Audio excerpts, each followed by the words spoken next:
Welcome to the Model Car Hobby Headquarters Unpodcast with your host, Luca C. Now here he is, Luca C.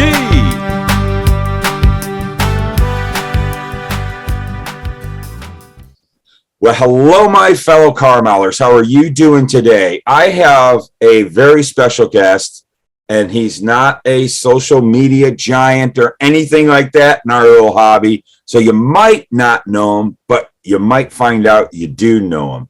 This is my good friend, Mike Raisin Garrett, and he's really kind of almost one of my favorite model car builders on the internet. Been for a long time. I've been a fan of Mike's for a long time, even before we started talking, and I didn't realize it because, man, he does some cool model cars and great pictures of them. Even from way back about 15 years ago, I discovered that every time he put a picture of his model cars up, I used to capture those pictures and kept them in a file. I have a file on my computer that says other people's models. I love to look at those for inspiration, and I found out I have a lot of his. So I just wanted to have Mike on the show. He's got a really cool model car story, a model car guy story, and I think you guys are going to like him and like his stories, and you're definitely going to like his models. So, Mike, I want to thank, I'm just call you Raisin because that's just the appropriate thing to do.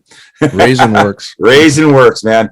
And I'm so glad you came on. We've talked a few times on the phone, and if nobody watches Throttle Power, which you got to be insane if you don't, you got to check out over on Throttle Power, and I'll have a link at the end of this video, at the end of the show here. Tim Brown from Throttle Power saw Raisin's models at a show. He did a video of a show, and he was really featuring his models at the beginning of the video, and he didn't know who Raisin was, couldn't find him, and I called up Tim because I recognized your models right away, Mike, and I go, oh man, you know whose models are you? Got to find that guy and talk to him. And I told him, and after that, he was like, yeah, those models were just awesome. He loved them. He goes, I want to feature those. And they ended up meeting up at another show, and he ended up doing a video just on Mike's models. So you guys got to check that out. And at this point, I am going to shut up because everybody's here to listen to your story, Raisin. And basically, just to kick it off, what got you all into this and made you into the type of model builder you are? And when did you start? Probably like everybody else, I started as a young boy. Always loved cars. Always liked going to the races. My uncle and my dad would take me to the races. And I was always excited when the new cars would come out every year to see what they're going to look like and, check out the new Mustangs and so on. And so anyway, I gravitated into models just like everybody my age. And, as soon as we had enough money saved up, we had our $1.50 or $2 saved up, we'd go up to the store and get another model. And so I built, pretty much straight out of the box as a kid, but eventually I started buying paint and, learning more about making spark plug wires out of sewing thread and, just coming up with whatever I could with what I had. I didn't have a lot of money, but I sure had a lot of good times doing it. My friends, I had 2 or 3 friends that were kind of into it like I was, and we'd meet up usually on Friday night or something in this guy's basement, and we'd work on models and talk cars. And that went on, and our skills got better. And it went on until just about the time we got a driver's license. Yeah. And then our focus shifted to real cars, and we were doing what we could with our real cars. Didn't really think a lot about the models. I did get into slot car racing and was into that really heavy, but model cars were kind of on the back burner after we started driving and discovered cars and girls. And what got me back into it was probably around, I'm going to say 1999, 2000, somewhere in that era. I was in a Myers store, just happened to be walking down the aisle where the model cars were. And I noticed that somebody had made a model of a 1960 Ford Starliner. And that has always been my absolute favorite car. Yeah, you got a real one, huh? Yeah. I finally got my dream car. But I said, well, how can I not buy this? And so I bought the model, took it home, built it, was not happy at all with how it turned out, went and bought another one, built it again, and it turned out a lot better. And it kind of grew from there. I built models probably a couple years before I even discovered the internet and found out, geez, there's other people out there doing this. You know, it's not just all 12, 13-year-old kids doing it. In fact, I found out there aren't a lot of 12 and 13-year-old kids doing it.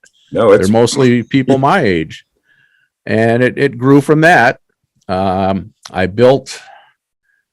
kind of gave it up right around 2010, 2011, maybe, and got back into slot cars. I retired in 2019, and I retired just about the time COVID hit, and everything in Michigan just shut down. I couldn't do any of the things I had planned to do. I had all these big plans. You know, I was going to go to the Indy 500. I was going to go out west. I was going to go down to Georgia for the Moonshine Festival.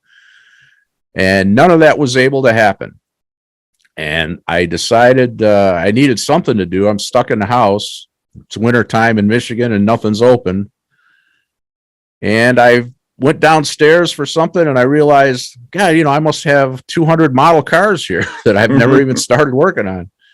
And so I picked it up again and kind of got back into it. I did decide that when I get back into it, I'm going to try and do some different things I haven't done before, different subjects.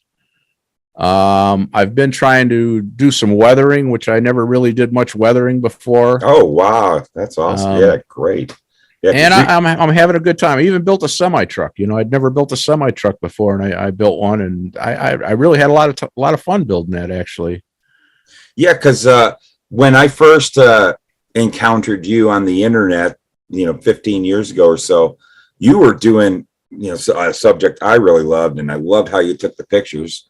You were doing early 70s pro stocks, and you had this really cool layout. Looked like the car would be sitting in someone's backyard with the picket fence and all that stuff. You had that cool thing, and you were taking these beautiful pictures that you'd have to second look. Is that the real thing? They were real realistic, but man, the cars were dynamite. And I remember, I think the first time you and I ever conversated, I was in the middle of making what I talk about on my channel here. I have this, it's lost. I need to put up some lost signs up for this model somewhere in my collection.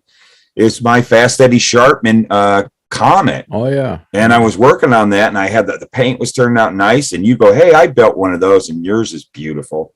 And I think that's the first time we ever talked back then on one of I think it was Yahoo groups or something. Remember those? Yeah, I remember the Yahoo groups well. Yeah, they were pretty big for a while. Yeah, and that was that. And then I just started seeing your models. Every time I saw them, I'd screen capture, or whatever. I'd save the picture, keep it in a file, because I just loved your models and I loved how you took the pictures. And when you came back, and I think it was you joined my group, and you started dropping pictures again. It's like, wow, those look familiar. I knew exactly who it was. You just have a style, even though these are you're building replicas of these real cars. And that was mostly what you were building back in the early days, was all those early pro stocks, right? Yeah, that was always my favorite era of pro stock racing, was the early 70s. Yeah. And I used to go, they used to have match races at Detroit Dragway. Mm-hmm. And I think that's really how the racers made most of their money back in the day, was match racing. Yep. And we'd go down to the Detroit Dragway. They always had Sox and Martin car, Dino Don Nicholson, Grumpy Jenkins was there a lot. Usually Wally Booth. He was kind of local. Yeah. And then there were like maybe 4 other cars that kind of rotated, and they would each run 3 runs each night. And God, I just love those cars. We'd go into the pits, and I mean, you could go right up to the cars and look at them, talk to the drivers, and it just seemed more down to earth back then than it is now. But yeah, I built a lot of those cars that I remembered watching run when I was a kid. Yeah, and you definitely see how much you're into them by how those models are. So you've got that story that happened, this recent story. There is a huge flood over the past couple of years because of the lockdowns and everything going on in the country and around the world, of guys our age, anywhere from 40 to 60. It seems like the hobby had this huge flood of real hardcore car guys who just couldn't do anything anymore. And it kind of worked out perfect, because what a great hobby, especially when we find guys our age doing this. What a perfect hobby for us, because, we're kind of like we either built our hot rods, the kids are all grown, you get the grandkids and you have fun with them for a little bit and you hand them back to their parents. So you got to have something to do that has your interest, and going in the garage and wrenching on cars aren't so much the thing for us anymore. And it's really expensive. So this hobby is just perfect for guys like us. And I've just met so many people over these past couple of years that are really, they're either coming back to the hobby, hadn't done it since they were kids, or it's their first time. And the neat thing is they're building such awesome models. And you did a model that caught both Tim's and my eye. That was, I know this was since you came back, that is, I think, one of the nicest versions of this model, but it's such an important model in our hobby, that everybody remembers from the old days, is that Red Alert Chevelle you did. Okay. That thing is, Tim and I talk about your Red Alert Chevelle a ton. Wow. You just recently built that one within the past year or so? No, that one's a while back. It was been done for a while. I've just started taking it to shows since I came back. But it was built a while back. That thing turned out nice. Thank you.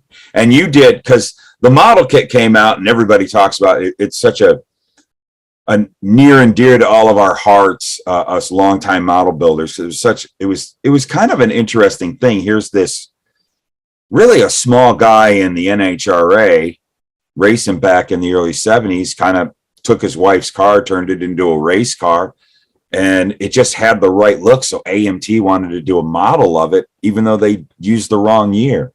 But I never understood that, because they modeled the correct year car. The AMT did have a model of the right year. I don't know why they used the wrong year when they made the kit. Yeah, the thing, I think what happened was, by the time he was campaigning that car, and it just caught a lot of attention. I remember I've read so many stories about this thing. It's Ken Hamilton. He caught the eye of AMT because I think wasn't he a racer from up in your area?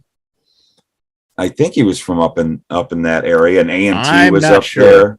But yeah, I'm not sure where he was from. That's the best that I can believe put it was together. New Jersey. Was he from New Jersey? But he raced up in all those tracks up in your area, which AMT was up there, and it caught their eye.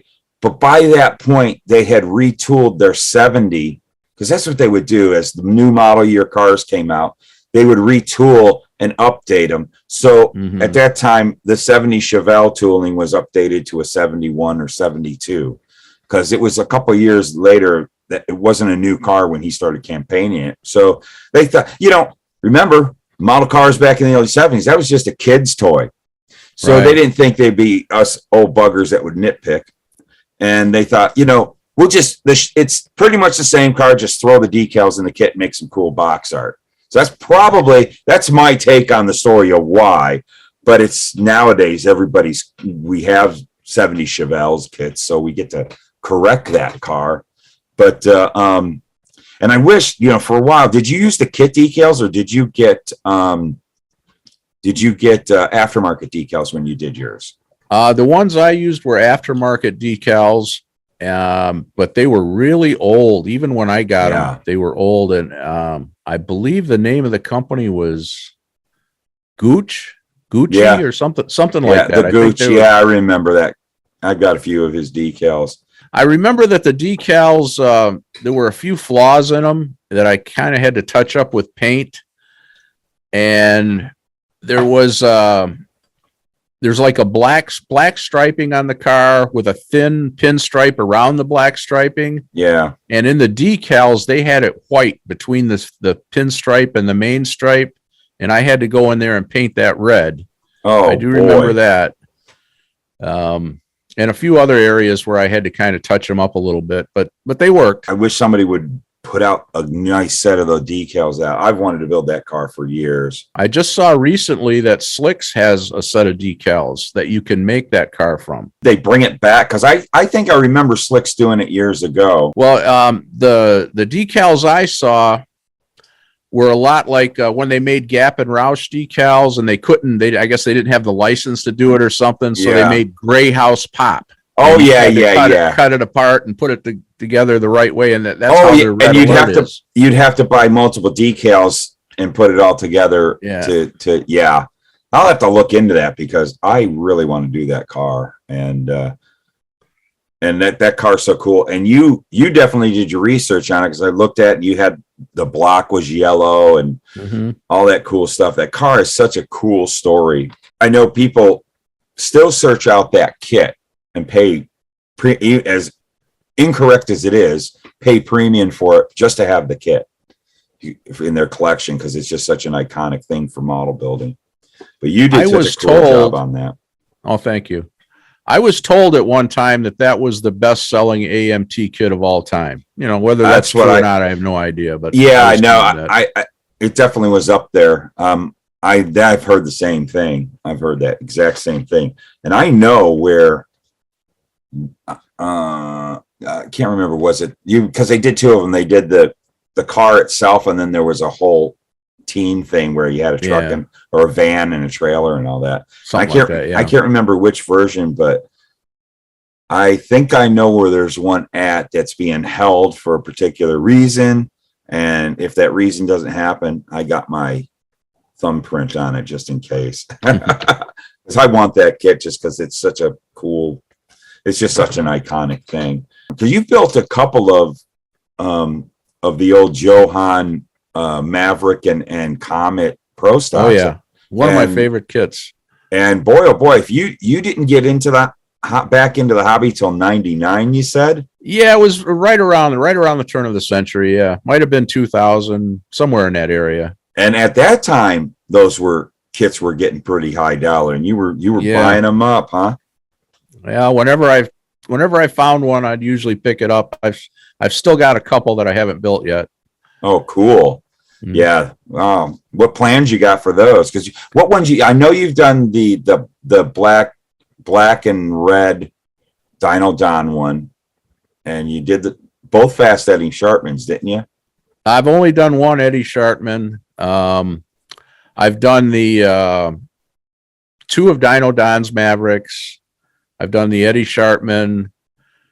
I have done the Canadian Border Bandits. Oh, Comet. Yeah, that's right. That one was there's kind of an interesting story to that one, actually. Well, let's hear it. I started building that one just before I quit building models, and it was probably 70% done, and then I didn't build anymore. And then when I came back into building models, I finished it. So that model is like an 11-year build. Well, you took a kind of a long coffee break, let's say. Yeah. Yeah, that's a cool one. That's one of my favorite too. I love the striping on that thing. Those stripes were hard to paint. They look easy, but they're hard. Yeah. Oh, so you did it. You painted them. You didn't use decal. I don't even know if they all. I think I have decals to do that car, and that's right. You got to stripe it yourself. There's no Well, the decals I had, you had to stripe it. I don't know if they're all like that. I don't think I've ever seen it with the striping. Hmm. But those are cool models. I want to find my Fast Eddie Sharpman. I have a couple more. I got a couple I want to do. I love those little Maverick. I love Mavericks, and I love those Pro Stocks. They look so. Maverick is such a tough looking car with giant tires in the back, and it's I agree. Getting that rank. But that is such a cool car. I like Johan models. Even back in my young days, I like Johan models because to me they just always look more accurate to me. It was really a disappointment in their Mavericks that they don't have the under the hood. They don't have the inner fenders and the shock towers, like the real Maverick does. But I take and cut them out of a monogram Mustang and put. Oh, interesting. Yeah, that's exactly what I did. And it's kind of strange that I found the monogram Mustang. Yeah, the 70 Mustang is what I used, right? Is that what you used? Yep. The monogram Mustang being 24 scale, it just seemed to work better than using one of the 25th scale Mustangs. It fit perfectly to me. That's what I did on my. That's what I did on my Fast Eddie that I was working on, and I was actually thinking, I should make a mold and resin cast to just have a ton of those, so I don't have to go up and buy up all those monogram Mustangs, because I got probably 3 more I want to do. When I go to a show and go through the swap meet, you dig through the part, if I find one of those Mustang bodies or something in there, I'll usually pick it up. They want $1 or something for them, and I'll pick them up just to cut the inner fenders out of them. Oh yeah, that's all you need is just the inner fenders out of the body. You don't need any of the rest of the kit. Yeah, that fits in there perfect. And I mean, I don't know how you did. Did you do anything to update the chassis? Me and those Johan, I know everything's molded in, but like on my Fast Eddie Sharpman car, I wasn't concerned about that. I just used that chassis. I wanted the under the hood to look right, and that's all I did. I use the Johan chassis as well. I detail paint it up and maybe add a few details. I put the fuel lines or the brake lines or something under it and detail paint it the best I could. But I really didn't mess with the chassis much because it's mostly, I mostly consider them like shelf models, just sitting on the shelf. But they turned out okay. Wow. And I'll tell you, it was cool seeing him in Tim's video because, and I'm kind of getting more of a live shot. I'm hopefully maybe one day I'll be at a show that you and I will be at and I get to see those things in person, but they look just as good in his video as I thought they did. And I know they caught his eye. We were talking about you for a while. And it's cool. So tell you what we're going to do. My program director's invading. He's checking up on us, making sure we're doing our jobs correctly. Yep, he's letting me know. Well, I tell you what, we're going to go do a little station identification here. When we got back, I got an interesting question for you, Mike. I want to find out how you got that name, Raisin, because I thought that was cool. Remember that one thing that I said to you one time when you told me that story, and I did that video about that story, how you had, I guess it was one of those Comets, right? Or the Maverick that I put my own name on. Yeah, you put your own name on it, and the guy told you that, it turned out real cool, but you didn't get the color right to the real car. Yeah, but it said Raisin. It just said Raisin Garrett, didn't it? And you had a said Amazing Raisin. Amazing Raisin. Yeah. And that's why I said, dude, you got the perfect race car driver name. So we're going to find out how you got that name. It's got a cool story to it. And everybody will be right back. You're watching the Lucas C channel on YouTube. All right, well, we're back, and real quick, something I want to talk about is how'd you get the name Raisin? How'd that become your little nickname there? Because like I said, it looked great on that model car, and it is the perfect race car driver name. Well, it rolls nice. That goes back to junior high school days, and me and my buddies, we were always a little different. We were the peculiar kids, maybe, but there used to be a commercial on television for Post Raisin brand, and in this picture or in this commercial, there was a huge bowl of cereal, and had all these, I'd call them heavyweight guys in it, which I definitely was, in this bowl of cereal. And they were all wearing berets, and they had on a black T-shirt that just had the big white letters across the front said Raisin. It's raisins that make Post Raisin brand so wonderful. It's raisins that make Post Raisin brand so different. It's raisins that make Post Raisin brand so raisiny. More raisins, lots more raisins. And they were supposed to be the raisins in the Raisin brand, I suppose. And for some reason, that just struck me, and I made myself a shirt just like the one in the commercial. That's fantastic. And I would wear it around, and the name stuck. And to this day, people call me Raisin.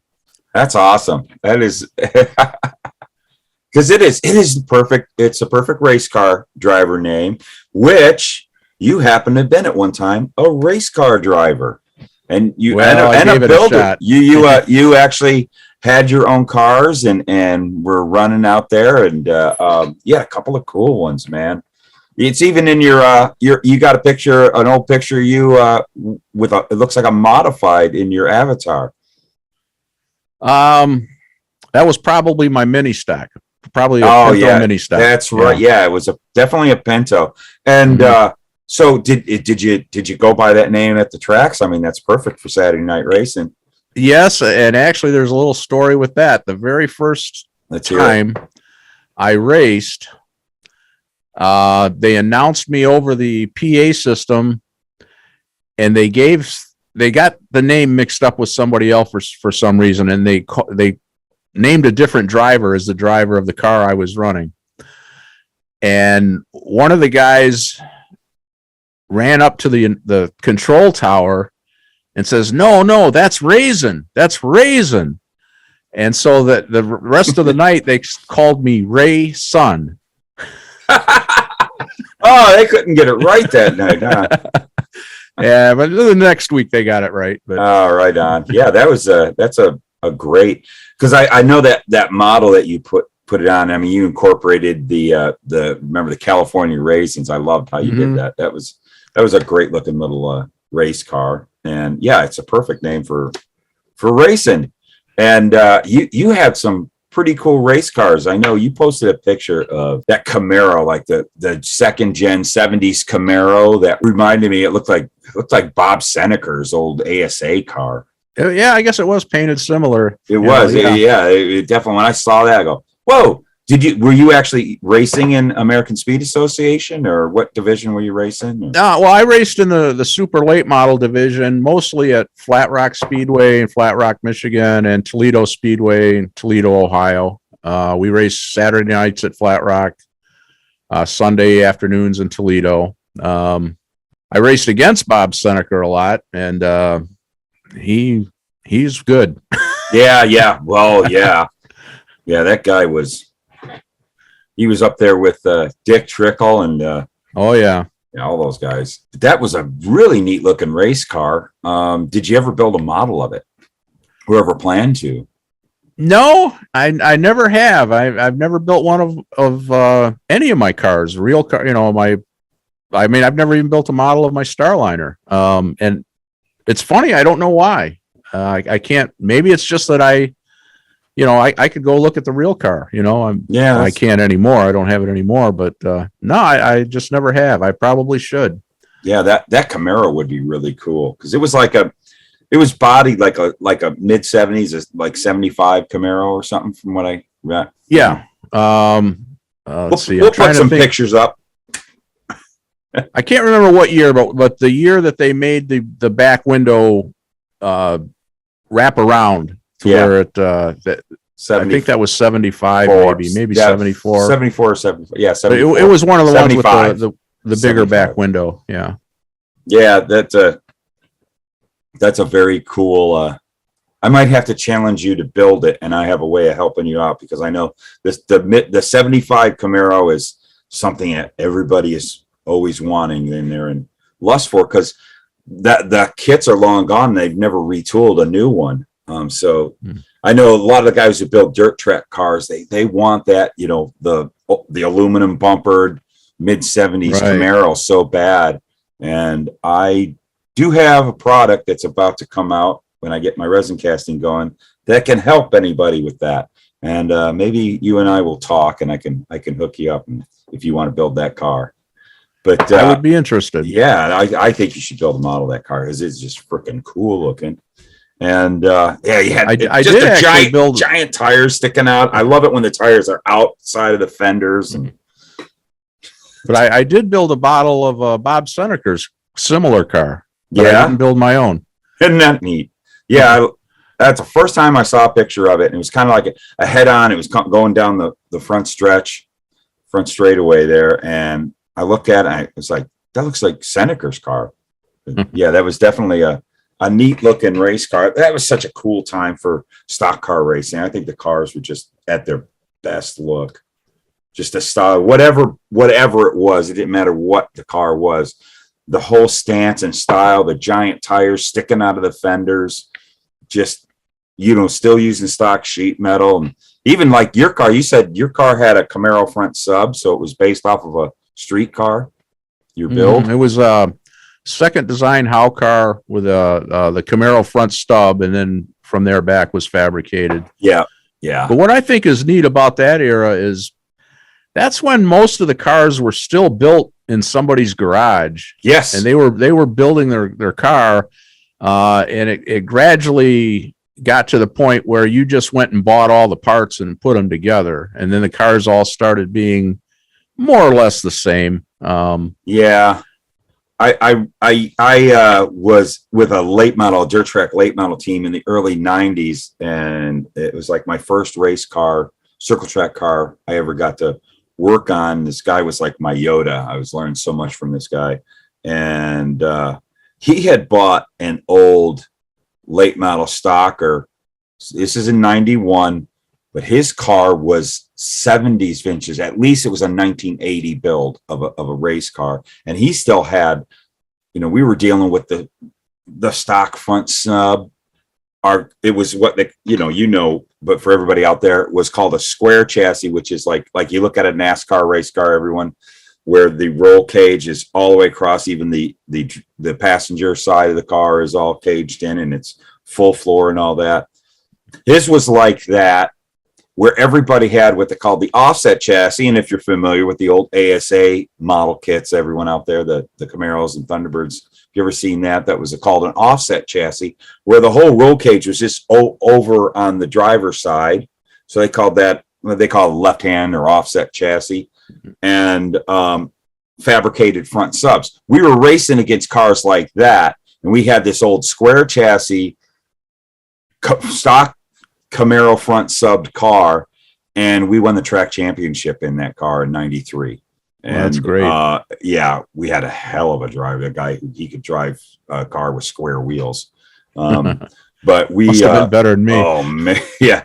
I couldn't believe it. And that was like the first race car I ever worked on. I learned a lot off of that thing. It had been pounded unmercifully over at that time.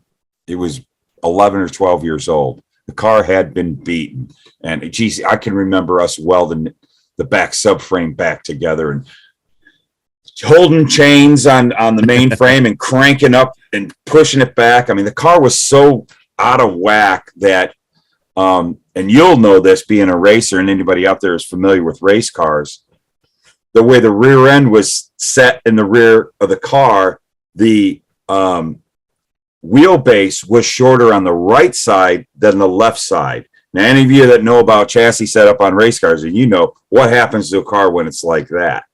That's totally the opposite of what you want. Usually they if they have the ability to move that rear end around. You want to do it the other way. Right. Because what that does, that when it wants to point you Helps right the into car the turn, wall, yeah. it gives it that car pushed so bad. But we got this driver who loved it like that. And he could kick that thing around. It was amazing. It was poetry what this guy, and I'll never forget his name, big dude. His name was Rick Weifrich.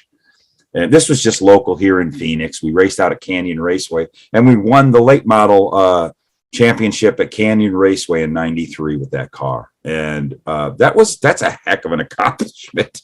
I had to go on that story. I'm sorry, everybody, and I didn't want to steal your thunder, but that's great. I love hearing stories like that. I know that's what's so great about racing.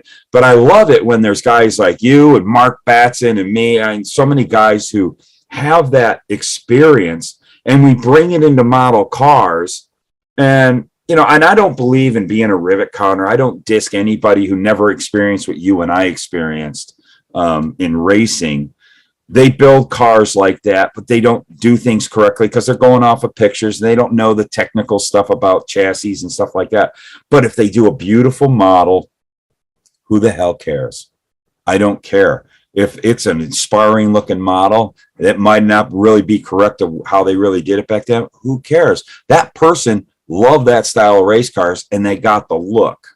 And you were saying something earlier, kind of right down that subject of what's great about this hobby. Yeah, that's what that brought that back to mind. Yeah, that's why it's such a great hobby. Is you can build what you want to build and how you want to build it, and that's fine. And I don't think there's anything wrong with wanting to do it 100% accurate. Yeah, but there's also don't push it on other. If they don't worry about it. There's also nothing wrong with wanting to build it your way. And, even making a totally fictitious car if you want to. Oh, yeah. I've got a friend of mine who's an amazing model builder, doesn't know anything about race cars. And he built some of the coolest race car models that you would never see these cars. They're insane and crazy, but the models are so cool. And he takes them to shows and wins. And it gets people jazzed because it's about it's an art, man. And it's always fun. I don't know if you've ever ran into this, and you might more now that people know. When people find out, and I know Mark runs in this one, there's guys who do find out about your technical background and this stuff, and they desire to build a model accurate, and they go, hey, can I pick your brain on how these cars were built?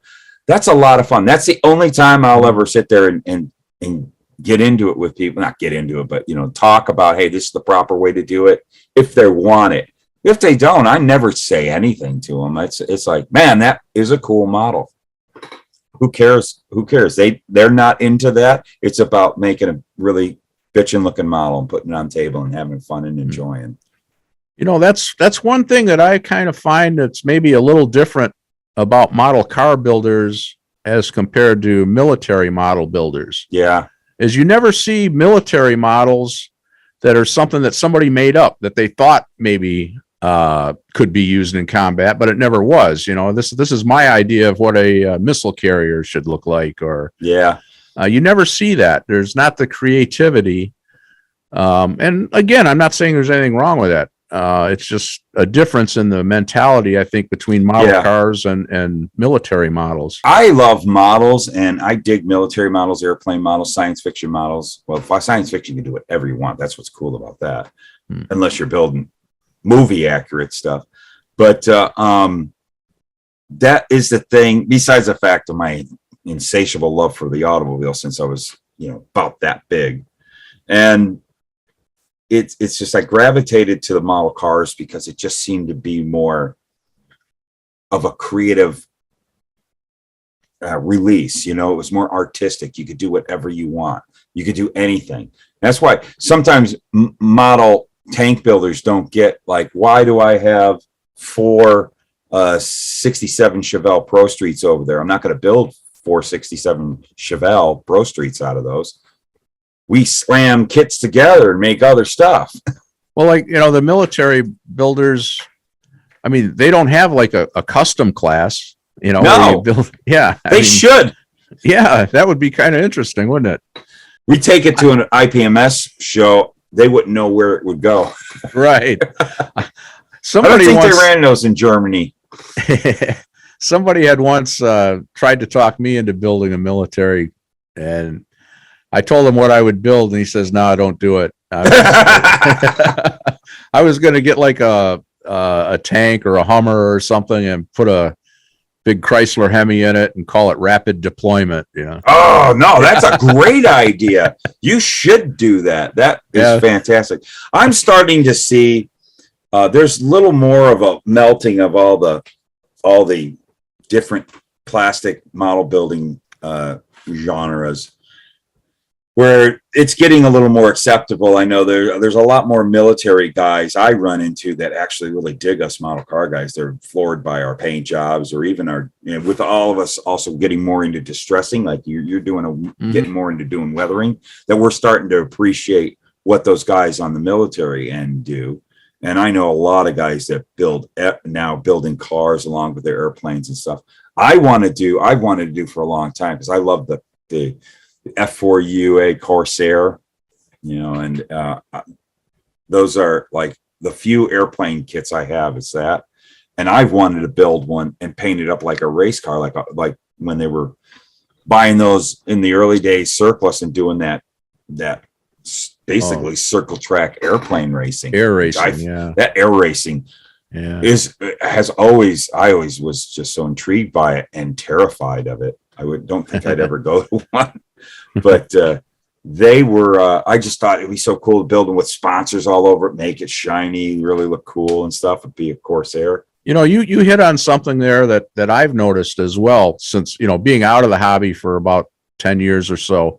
Since I've come back in and gone to a few shows, it seems to me like the IPMS is more accepting of cars now than they were 10 years ago. So much more. They consider them models now. It seemed like 10, 12 years ago when I would go, they kind of made you feel like the unwanted stepchild, but totally. But now they seem far more accepting of it. There is a very well-known, very long-running show, IPMS show here in Phoenix. It's the Model Zona, they call it. That happens in October, November, that time period. It's been around, I think it started in the early 80s. And I went to it years ago, and I got that feeling, and I stopped going to it. I would never went to it. And now everybody's like, I was at my model car meeting, we talked about, and everybody's looking forward to going to it. Unfortunately, it's on the same weekend of two other shows that I actually kind of put ahead of it. There's a show out in California, the Spirit of Speed over at the NHRA Museum. And I was like, do I stay here for Model Zona or do I go there? And I'll probably go to that. Or either one of those shows I don't go to if I'm rolling to Atlanta. Because Atlanta, I'm pretty much want to go to Atlanta at least every other year. And that will be precedent for me. But if you haven't gone to Atlanta, if you can get down there, you should. That is an amazing show. And I haven't been to that, but since I have retired, and now that COVID has eased up, I do want to start traveling to a lot of these things. Yeah, you would. That's one of the shows that to put on your list. It's an incredible show, and a lot of the guys we all see and hear, and I know a lot of the model car YouTubers, we all converged on it last year and made our videos. That is a fantastic show. But this Model Zona has definitely changed its attitude. The guys in my crew, in my model car mafia, they all go to it. They clean up with the awards and they have a ball there. They look forward to it every year. And I'm like, and I was never out of the hobby, but I was kind of out of the local scene for a good 11 years here. And then I started meeting all these new friends that we created, the Model Car Mafia, and finding out these guys have been going to the Model Zona and having a blast. And it's like, wow, I remember it kind of being a drag. So yeah, IPMS is definitely stepped up. And next month, the big IPMS club show, regional show that takes place in the Southwest is up in Vegas. And that's next month. And we were talking to the Model Mean last night, a bunch of us are going. And those guys put on an amazing show. And a couple of the dudes that are like the head guys running it are I had one on this show, Joe Porche, mainly a car dude, and they're all about IPMS, and he's mainly a car dude. There's a couple of really good car modelers up there. And so, yeah, it is. We're starting to all become friends, I guess. Aren't we? Yeah. Yeah. In the past 10 years, that's kind of a nice thing to see in the hobby. Back to you. You did a stint in slot car racing, right? I've been a slot car racer since my teens. Yeah. And it's always been in my blood, probably always will be. I mean, I've taken breaks now and then. Took about a 20-year break and then picked it up again, around 2011, 2012. And just recently I've kind of slowed down on that again. And as I got back into the models, but yeah, I've been a slot car racer. What kind of slot car racing was it? Well, a little bit of everything, actually. I was actually on the pro slot team in the late 80s, early 90s. Racing, unlimited, anything goes wing cars. Did pretty well at that. I was actually went to Europe a couple times to race. Oh, how cool. The World Championships. Did pretty well there. And when I was in Europe, I discovered what they call scale racing. And I thought that was pretty cool. So I kind of got into that and won a bit, as it was starting to pick up in the States. And I kind of grew along with it. Did that until 93, I believe, is about when I quit because I got a new job and it was taking a lot of my time. Couldn't really travel as much as I used to. So that kind of went on the wayside. Then got back into it. There was a track opened up in my area, and I tried to take my son up there, get him interested in it, but he wasn't really that interested. But I picked it up again and did that until just before COVID hit is about when I raced my last race. They have a race here in Michigan called the Michigan 24, and it's a 24-hour race. Oh, wow. Like Daytona. Some guys, they weren't really the types of cars that I normally race, but some of the guys that race in it asked me to race on their team, and we did pretty well. I think I picked it up and did all right. It's one of those kind of things that while you're doing it, you're thinking, why am I doing this? It's the middle of the night. I'm dead tired. You think, I'll never do this again. But when it's over, you can't wait till next year to do it again. But that was the last race I went to. And then not long after that, COVID hit, and they didn't have the race the following year. But yeah, that was a big part of my life. Slot cars. Cool. Yes. I played with slot cars. In the early 90s, there was a track that opened when I lived in Virginia, but it was actually across the street from my apartment. And my buddy and I, it was really a lot of fun. And during the winter, it was really popular because all the guys, there was a local racetrack, a NASCAR sanctioned racetrack, and all the guys that raced, it was the off season, we'd all go race there. And we would have little versions of our race cars. Everybody would paint up a little, it was a little, we were really heavy into those 32nd scale Womps, and we'd get a Lexan body. The guy who owned it was a sign painter, and he pretty much hand lettered all the local race cars. So he was always making everybody's car in small scale. It was a lot of fun. And then another time was when I got, I don't know, it was probably about 15 or 18 years ago, got into the drag racing slot car until that track. It's always when a track opens up near you, you kind of get into it, and then it closes, and then you get out of it. The drag racing got really popular around here, and I believe it probably still is fairly popular. But I noticed just what you said. All summer the guys would race their real drag cars, and in the winter they'd race their slot Yep. car drag cars. Yeah. Yeah. Some of those guys get real. So they come the pits at a slot car race. They'd have these big things they'd open up, and there'd all be all these cars and tools. And it was really interesting. What I found fascinating with it was all the tinkering. There's a lot of tinkering, changing whatever type of slot car racing you do. All the little, you got to have all these tools in a little toolbox and gear pullers, and you're changing gears and ring gears and pinion gears, tire size, all this stuff, tweaking the chassis. Just like real cars, you got to hit the right combination. Yeah. I had tires is the big thing. Tires, you got to have the right tire compound, and somebody who's good at picking tires and setting tires, those are the ones that usually wins. Oh yeah. I never did well at it. I didn't really stick with it long, but it was just, to me, it was like another expression of model car building to me, especially I really like doing the drag racing, because we were basically using 24 scale model car bodies. So I could build a few cool model cars that I could run down the track. And that was a lot of fun. That was the appeal to drag racing to me. I never really got into it, but I would go up and watch the guys run, and just hang around. And the appeal to me was they really looked like real cars. The slot cars, they're just kind of blobs, most of them. Yeah, it seemed more like it was more connected to our hobby here, though, of scale model cars. But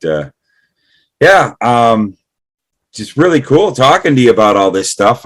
I just, again, love your models. I love, if you guys, I know, I mean, that's a name that definitely sticks out. If you're on my group, I know you've seen Mike's stuff under Raisin Garrett. You ever see him on there?